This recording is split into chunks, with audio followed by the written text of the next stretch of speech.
Hi, welcome back. I'm going to read this story called Snoopy Goes to School. One afternoon, Snoopy was resting on top of his doghouse when his stomach alarm started grumbling. He was hungry. Unfortunately, Charlie Brown was nowhere to be found. He must be at school, Snoopy thought. Education is important, but so is my afternoon snack. When Charlie Brown came home, Snoopy approached him with a supper dish. "I know you're hungry, Snoopy, but it's not dinner time yet," Charlie Brown said. Snoopy didn't want to give up yet, so he followed Charlie Brown inside the house. "I better start on my homework," Charlie Brown said. "I have a true or false worksheet due tomorrow." He sat down at the kitchen table and got to work. Snoopy watched curiously as Charlie Brown answered each question. "Interesting," thought Snoopy. "We never had true or false assignments in dog obedience school. It was only sit or else." With nothing to do until supper time, Snoopy sat down beside Charlie Brown and began writing his own answers to the worksheet. "I usually work with a typewriter," Snoopy thought, "but I'll see if I can write out some T's and F's." The next morning, Charlie Brown noticed that Snoopy was following him to school. "What are you doing?" Charlie Brown asked. "I already gave you your breakfast." Snoopy handed Charlie Brown the worksheet he had completed last night.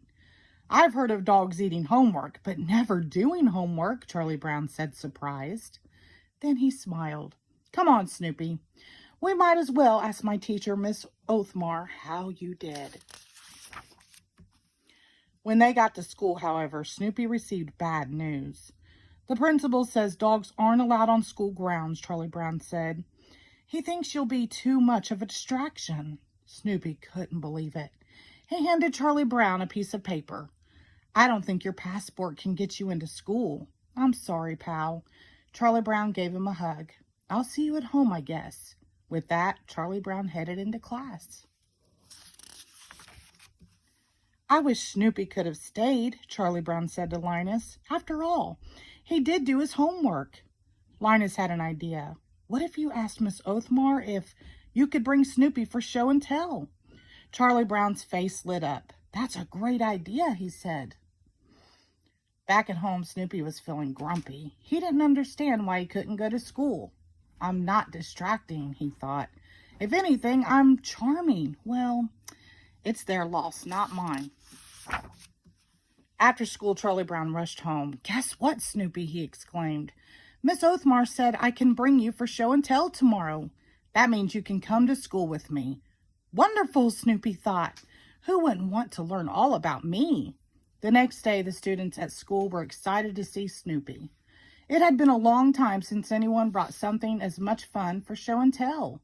"I brought a moldy piece of bread, but Snoopy makes it seem uninteresting," Pigpen said.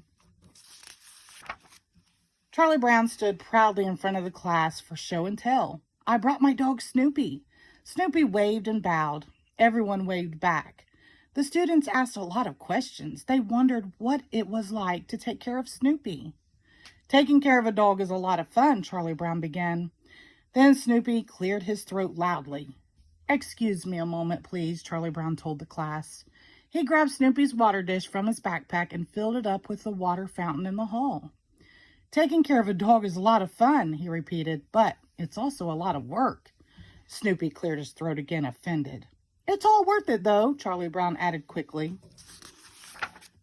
"Snoopy has a great imagination," Charlie Brown continued. Snoopy put on a scarf, helmet, and goggles. "He really enjoys pretending he is a world-famous flying ace," Charlie Brown added. The class laughed. "What do you mean, pretending?" Snoopy thought. "Snoopy is smart and interesting," Charlie Brown said. Snoopy started to dance and twirl around the room, making everyone cheer. No one was paying attention to Charlie Brown anymore, and bringing him here may turn out to be the biggest mistake of my life, he mumbled. Snoopy, however, was having a wonderful day at school. He made new friends, played on the playground, and even discovered his favorite subject, lunch. "I'm beginning to understand why kids go to school every day," he thought. After lunch, Miss Oathmar called Charlie Brown and Snoopy to her desk. As it turned out, Snoopy had received a perfect score on the true or false homework. He got every question right. But how? Charlie Brown asked. It's easy, Snoopy shrugged. What's true is true and what's false is false. When the principal heard about Snoopy's perfect score, he called them into the office to ask questions. No, sir, I didn't help Snoopy on his homework, Charlie Brown said. And he didn't cheat. The principal was not convinced, and Charlie Brown began to get nervous. No, sir, I am not making fun of your school, he stammered. Eventually, Charlie Brown and Snoopy were allowed to return to class. However, the principal made Charlie Brown promise never to let Snoopy do his homework for him. Good grief, Charlie Brown said. Now everyone thinks my dog is smarter than me.